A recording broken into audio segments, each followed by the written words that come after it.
여러분 세상을 보고 또 이 신문 또 방송 매체를 보면 우리에게 기대감을 주지를 못합니다. 들려져 오는 소식은 암울하고 우리의 마음을 무겁게 하는 것들이 많습니다. 또 우리의 현실을 보면 참 어둡습니다. 염려스러운 것들이 한두 가지가 아닙니다. 그래서 아마 저를 포함한 우리 모두는 염려하지 않고 사는 사람은 단 한 사람도 없다고 저는 확실하게 이야기를 하고 싶습니다. 그러므로 우리는 살아가면서 염려하는 그 시간에 많은 에너지를 쏟고 또 하루에 많은 시간들을 염려하면서 이렇게 보내고 있는 것을 볼 수가 있습니다. 흔히들 이렇게 생각합니다. 이 고비만 넘기면 좀 낫겠지, 일이 잘 될 거야, 이제 염려하지 않아도 될 거야 라고 이렇게 생각을 합니다. 그러나 이 한 고비 넘어가면 또 다른 고비가 찾아오고 이거 해결했다 싶으면 또 다른 문제가 생겨서 우리로 하여금 잠 못 자게 하고 또 여러 가지 생각이 이렇게 많아지게 만드는 경우가 있습니다. 우리는 코로나로 얼마나 힘든 시간을 보냈습니까? 좀 괜찮겠다 싶으니까 코로나가 끝날 것 같으니까 갑자기 러시아가 우크라이나를 침공했습니다. 이것으로 인하여서 세계 경제는 지금 아주 그렇지 않아도 힘든 이 경제 상황인데 물가는 올라가고 있고 기름값도 올라가고 있고 또 환율도 올라가고 있고 금리도 올라가고 있고 좋지 않은 것은 다 올라가고 있습니다. 결국 어려운 이 서민들은 살기 힘들다라고 이야기합니다. 또 정치적으로도 얼마나 우리의 마음을 낙심하게 하는 일들이 많아지고 있습니까? 희망보다는 암울한 이런 이야기가 아주 텔레비전을 본다거나 또 뉴스를 보면 이런 이야기가 끊임없이 이루어지고 있는 것을 볼 수가 있습니다. 염려는 우리 인간의 삶에서 떠난 적이 없는 것 같습니다. 시대마다 염려의 주제가 조금씩 이렇게 바뀌고 있지 염려 자체는 사라지지 않는 것 같습니다. 또 나이별로 염려하는 것이 다 달라요. 어릴 때는 어릴 때 나름대로 또 염려합니다. 청년 때는 좋은 직장만 구하면 되겠지, 또 좋은 짝만 만나면 되겠지라고 싶었지만 결혼해서 또 직장에 들어가서 일하다 보면 이런 일 저런 일이 막 생기게 되어집니다. 또 아이를 낳고 길러가면 얼마나 또 힘든 일들이 많이 생깁니까? 또 아이를 낳지 못하신 분들은 아이를 낳지 못한 것 때문에 염려하고, 그런데 아이를 낳으면 아이로 인해서 염려하고, 부모는 자녀들에 대해서 평생 염려하며 살고 있는 것 같습니다.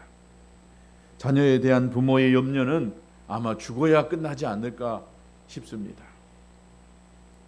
오늘 이 본문에 보면 사도 바울이 아무것도 염려하지 말고 라고 그렇게 이야기했습니다. 염려 안 할 것이 없는데 이 사도는 오늘 우리들에게 아무것도 염려하지 말라고 말하고 있습니다. 염려할 것이 너무 많잖아요. 다 염려할 것 많은데, 그런데 이 사도는 우리들에게 아무것도 염려하지 말라고 그렇게 말씀하고 있습니다. 예수님께서도 마태복음 6장 31절과 32절에 보면 이렇게 이야기하고 있습니다. 염려하여 이르기를 무엇을 먹을까, 무엇을 마실까, 무엇을 입을까 하지 말라. 이는 다 이방인들이 구하는 것이다. 믿지 않는 사람들이 구한다는 거예요. 오늘 우리들은 안 구하고 염려하지 않고 있습니까? 아니잖아요. 우리는 믿는 사람인데 이방인들이 아닌데 오늘 우리들은 여전히 무엇을 먹을까, 무엇을 입을까, 무엇을 마실까 염려하고 있다는 것을 볼 수가 있습니다. 여러분, 제 11계명이 있다라고 한다면 저는 너희는 염려하지 말라라고 하셨을 것 같아요. 그만큼 우리 인간 삶 속에서 일어나는 그 일들은 우리로 하여금 염려할 수밖에 없는 것들이 너무 많이 있다는 것입니다. 예수님께서는 또 마태복음 6장 27절에 너희 중에 누가 염려함으로 그 키를 한 자라도 자랄 수 있겠느냐라고 이렇게 이야기했습니다. 염려해서 그 키가 한 치라도 자랄 수 있다라고 한다면 염려해도 됩니다. 그런데 염려해서 이 키가 자랄 수 있지는 않는 것처럼 우리가 염려해서 되어질 일들이 그렇게 많지는 않습니다. 쓸데없는 것들을 해도 안 되는 것들을 가지고 우리가 염려하고 있다는 것입니다. 그런데 예수님께서 우리에게 염려하지 말라라고 말씀하신 것은 도대체 우리의 삶을 제대로 이해하고 하시는 말씀일까? 라고 하는 이런 생각을 해볼 수가 있습니다. 그런데 예수님께서 마태복음 6장 26절에 보면 공중의 새를 보아라. 심지도 않고 거두지도 않고 창고에 들이지도 이렇게 아니하되 너희 하늘 아버지께서 가르치시나니 너희는 이것들보다 귀하지 아니하냐. 또 28절에도 들의 백합화가 어떻게 자라는가 생각해 보아라. 수고도 아니하고 길쌈도 아니하느니라 라고 이렇게 말했습니다. 아무것도 하지 않았음에도 불구하고 이 새들은 잘 먹고 살고 들의 백합화도 시절에 맞춰서 자라고 꽃을 피우게 된다는 것입니다. 오늘 이 본문에 보면 사도 바울은 우리가 순종하기 어려운 주제를 이야기하고 있어요. 첫째 4절에 보니까 주 안에서 항상 기뻐하라 라고 이렇게 말씀하고 있습니다. 여기 기뻐할 때 좋은 일이 있을 때만이 아니라 항상이라고 말하고 있습니다.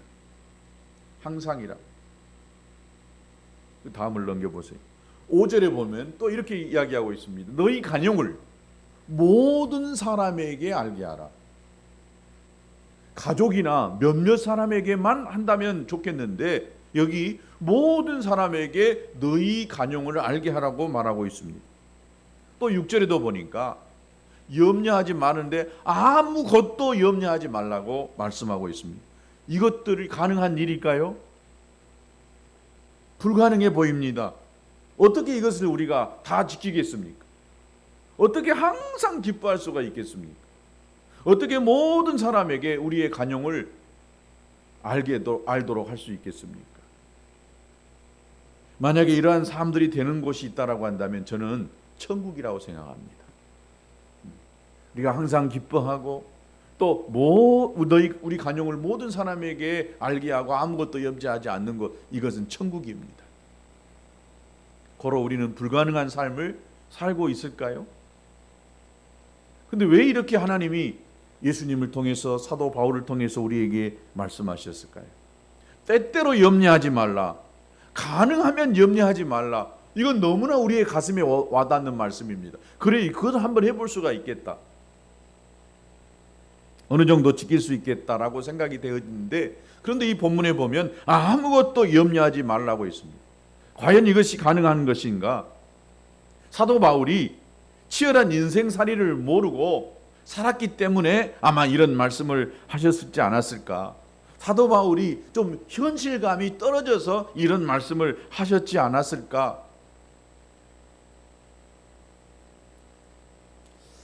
저는 어제 저희 처조카 결혼식이 있어서 태어나서 처음으로 성당에 가서 혼인 미사를 드려봤습니다. 압구정 성당에서 미사를 드려봤습니다. 근데 우리가 잘 알듯이 이 신부님은 결혼 안 한 총각이잖아요. 근데 이 결혼하는 이 부부에 대해서 말씀을 전하더라고. 그래서 제 속으로 앉아 있으면서 저분이 부부 뭐라 할까? 알고 말씀하실까? 너무 잘하는 것처럼 말씀을 하시더라고. 제 속으로 한번이 그 부부가 뭔지 알고 이렇게 말씀하실까? 아마 사도 바울도 혼자 총각으로 살았다는 이야기가 있습니다. 그래서 현실을 너무 몰라서 이런 말씀을 하지 않았을까라고 이렇게 우리가 생각해 볼 수도 있는 부분입니다. 사도 바울이 불가능한 이야기를 우리에게 말한 것이냐? 결코 그렇지 않을 것이라고 생각이 되어집니다. 사도 바울은 아무것도 염려하지 않을 수 있는 답을 이 말씀 안에서 말하고 있습니다. 그 답을 우리가 찾아가야 합니다. 우리가 아무것도 염려하지 않을 수 있다는 것은 엄청난 일인 것입니다. 그러나 그것이 가능한 것입니다. 이 본문에서 두 가지를 말하고 있어요. 그 첫 번째는 하지 말아야 할 것을 말하고 있고 또는 해야 될 것을 이야기하고 있는데, 하지 말아야 할 것은 뭐냐? 염려라고 하는 거예요. 그래서 아무것도 염려하지 말라고 했고, 해야 될 것이 뭐냐? 기도라고 말하고 있습니다. 주 안에서 항상 기뻐하라고 하는 말씀과 아무것도 염려하지 말라라고 하는 이 말씀은, 이 두 가지가 어떻게 연결될 수가 있느냐? 기도와 연결이 되고 있다는 것입니다. 기뻐하는 사람은 염려에 사로잡힐 수가 없어요. 기뻐하는 그 순간만큼이라도 염려하지 않고 있다는 것입니다. 그래서 아마 항상 기뻐하라라고 말씀하고 있었던 것 같습니다. 기뻐하면 염려하지 않는다는 것입니다.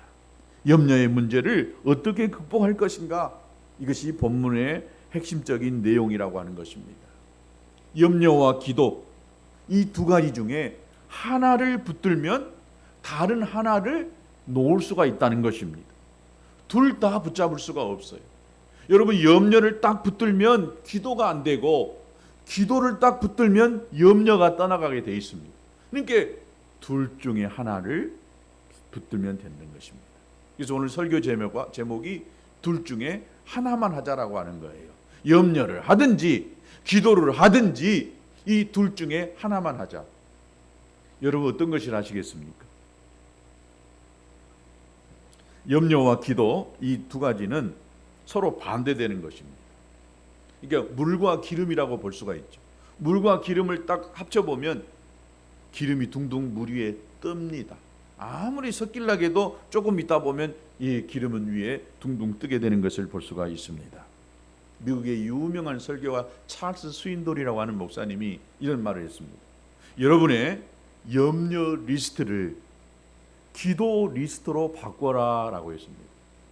여러분에게 염려스러운 것들이 있잖아요. 그 염려스러운 리스트를 적어가지고 기도 리스트로 바꿔버리라고 하는 것입니다. 염려를 기도로 기도로 바꾼다라고 하는 것은 우리가 들고 있는 이 무거운 염려거리를 하나님의 손에 옮겨 놓아버리는 것입니다. 내가 붙들고 있는 염려의 거리, 내 손에서 놓지 못한 이것들을 하나님 받아주세요라고 하나님 손에 놓아버린다면 우리 손에는 염려가 사라지게 된다는 것입니다. 그래서 사도 바울은 기도에 대하여 6절에 이렇게 말하고 있습니다. 다만 모든 일에 기도와 간구로 너희 구할 것을 감사함으로 하나님께 아뢰라 라고 말했습니다. 굉장히 섬세하게 가르쳐주고 있습니다. 여러분, 기도는 단순한 것 같지만은 기도는 매우 정교하고 이 조각하는 것과 같습니다. 첫 번째, 모든 일에 기도라고 있습니다. 기도와 간구로. 기도, 하나님 앞에 나아가는 것, 여러분 이것이 기도인 줄로 믿습니다. 기도하러 교회에 나오는 것 자체가 기도입니다. 그래서 여러분, 교회에 와서 내가 기도해야 되겠다라고 마음 먹고 교회에 오는 그 자체를 하나님이요 기뻐하신다는 거예요. 교회 와서 기도 많이 하면 좋지요. 근데 기도하려고 하는 그 마음을 가지고 교회에 나오는 그 자체가 여러분 기도인 줄로 믿습니다. 또 하나님의 임재 안에 있는 것, 이것이 기도인 줄로 믿습니다. 그러므로 염려가 일어나면 여러분 주님 앞으로 나아가야 하는 줄로 믿습니다. 여러분, 집안에 공기가 안 좋아요. 그러면 어떻게 해야 됩니까? 창문을 활짝 열어야 돼요. 그래서 밖에 신선한 공기가 이렇게 집 안으로 들어오도록 해야 됩니다. 신선한 공기가 집 안에 들어오기 시작하면은 방 안에, 집 안에 있었던 쾌쾌한 냄새들이 사라지기 시작합니다.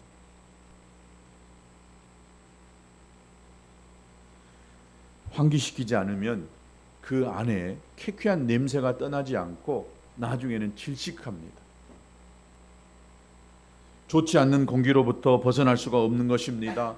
여러분, 염려의 환경이 이와 같습니다. 그러므로 기도는 뭐냐? 환기시키는 것이라고 생각합니다. 내 안에 찾아와 있는 이 염려에 좋지 않는 것들을 환기시켜버리는 것이 기도인 줄로 믿습니다. 여러분, 염려의 환경이 이와 같습니다. 우리의 관심을 하나님께로 돌려버리는 것입니다. 무엇이 하나 붙잡혀서 염려하기 시작한다면 여러분, 자꾸 그 염려가 하나가 둘이 되고 둘이 네 개가 됩니다. 그런데 이 염려하게 되어질 때에 이 염려의 거리로부터 우리가 자유로워지려면 우리의 관심을 하나님께로 돌려버린다는 것입니다. 그래서 문제가 있을 때에는 해야 될 일이 뭐냐? 기도의 자리로 나아가는 것입니다.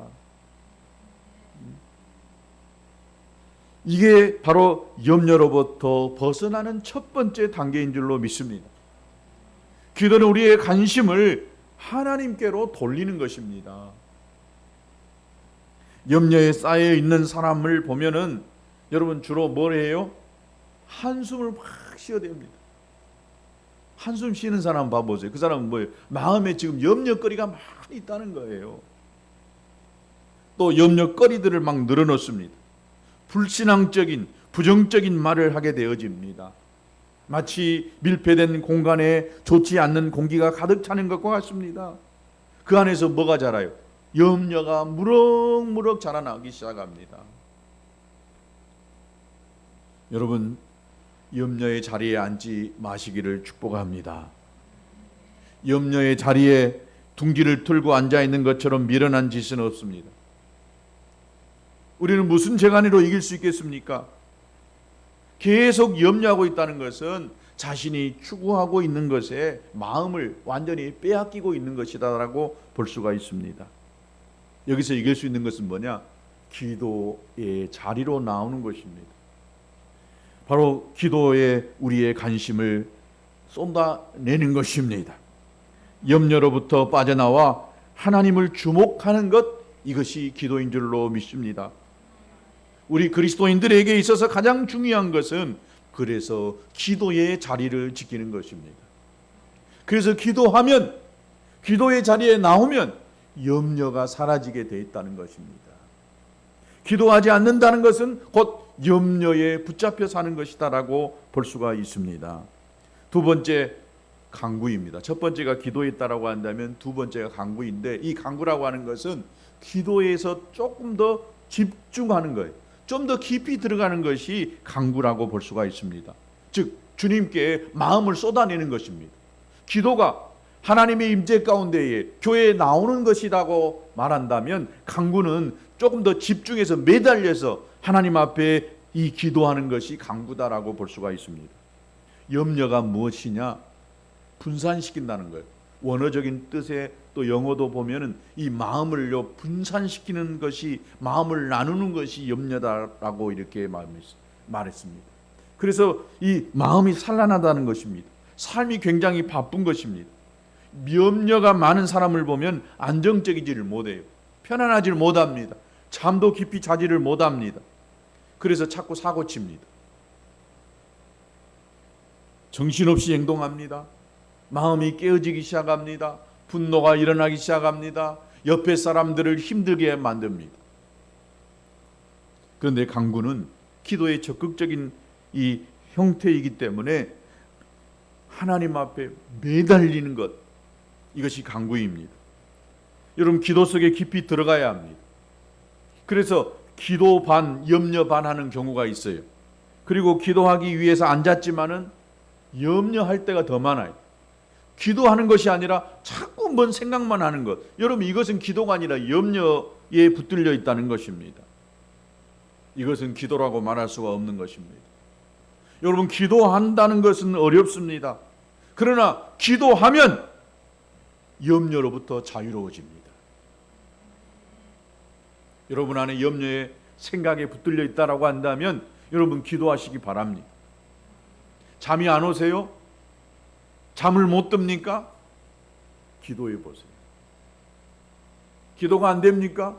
그러면은요, 음악을 틀어놓고 찬양을 틀어놓고 그 임재 가운데 들어가 보시기 바랍니다.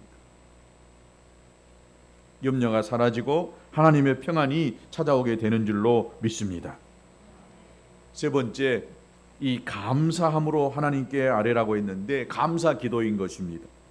은혜를 아는 자가 감사할 수가 있지요. 감사는 은혜에 대한 반응입니다.